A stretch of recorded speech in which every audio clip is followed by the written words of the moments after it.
youtuberada Amiire iyo Cayda oo isku team ah iyo Asad Xaajiyo miyaa isdagaalay mise Cayda iyo Amiire oo team ah liskuna xanto inay yihiin lamaane miyaa xumeeyey Asad arrimo badan oo ka qarsoon ayaan muuqaalkan kugu sheegayaa daawade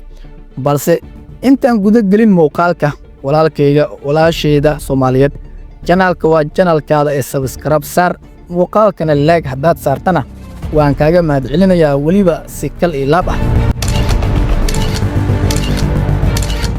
aan ku bilaabnee waxa uu wareer uu ka taagan yahay youtuberada reer Malaysia ee Asad Xaajiyo iyo Amiiro iyo Cayda oo groupooda ah marun baa Cayda iyo Amiiro oo team ah liskuna xanto inay yihiin lamaane miyaa xumeeyey Asad mise Asad ayaa xumeeyey Cayda iyo Amiira ma wax baa ka jira arinta social mediaha laga hadlayo amba la wareejinayo oo marun baa inay isdagaaleen Cayda iyo Amiira oo isku dhinaca iyo Asad Xaajiyo markii toddobaadkan dadka ku xiran Asad ay waayeen sagootintiisa Malaysia Cayda iyo Amiiro iyo youtuber badan oo reer Malaysia ah ayaa waxaa la isweydiiyey sababta ay Amiiro iyo Cayda ugu maqnaayeen garabka walaalkood Asad Xaajiyo maadaama ay muuqaalo badan isla duubi jireen oo ay hal team ay wada ahaayeen dadka ku xiran channelada Asad Amiiro iyo Cayda waa ay ka xumaadeen ka maqnaanshaha sagootintii Asad Malaysia Amiiro iyo Cayda maadaama bilooyinkii ugu dambeeyay Asad iyo Cayda iyo Amiiro wax muuqaal ah aysan isla soo duubin iyadoo horay Asad iyo Cayda iyo Amiire iyo Koko iyo Cumeer isla duubi jireen muuqaalo dadka ay jeclaayeen laakiin mar qura ayaa Cayda iyo Amiiro laga waayay channelka Asad Xaajiyo maadaama ay ka soo muuqan jireen muuqaalada Asad sidoo kale channelada Cayda iyo Amiiro kama uusan soo muuqan Asad Xaajiyo taas oo shaki weyn ku abuurtay daawadayaasha Asad iyo Cayda iyo Amiiro Asad Xaajiyo oo ah youtuber dad badan soo gacan qabtay YouTube-na u furay dadka uu youtuberka u furay Asad waxaa ka mid ah Cayda weliba 1 milyan ayuu hadda u dhaafay YouTube-ka Cayda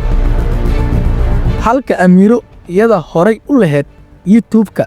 laakiin markii dambe Asad teamkiisa ayay ka mid noqotay waxayna ahayd gabdhaha loogu jecel yahay Team 27 iyada iyo Koko arinta jirta ma ogaan karno mana ku dambaabi karno sida ay wax u jiraan Asad Xaajiyo wali lagama hayo in Amiiro iyo Cayda ay xumeeyeen halka Amiiro iyo Cayda ayagana kama hadlin haddii Asad xumeeyey iyo in kale amba isdagaaleen inkastoo wixii jira banaanka imaan doonaan sidoo kale Asad sagootintiisa Malaysia waxaa laga waayay dad badan oo youtubera oo Malaysia jooga weliba qaar badan oo Asad gacantiisa YouTube oo ugu furay sida wiilka lagu magacaabo Alpha sidoo kale lamaanaha Saxaaf iyo Adna ayaa ayagana ka soo muuqan waayay sagootinta Malaysia ee Asad sagootinta Asad Malaysia dadka ka soo muuqday waxay kala ahaayeen Sundus Kiki Cumeer Saamiya Arimaheena iyo IMK iyo ladan cidi hadda Asad Xaajiyo Muqdisho ayuu joogaa oo si mug iyo miisaan leh ayaa loogu soo dhaweeyay weliba soo dhaweyn heer sare ah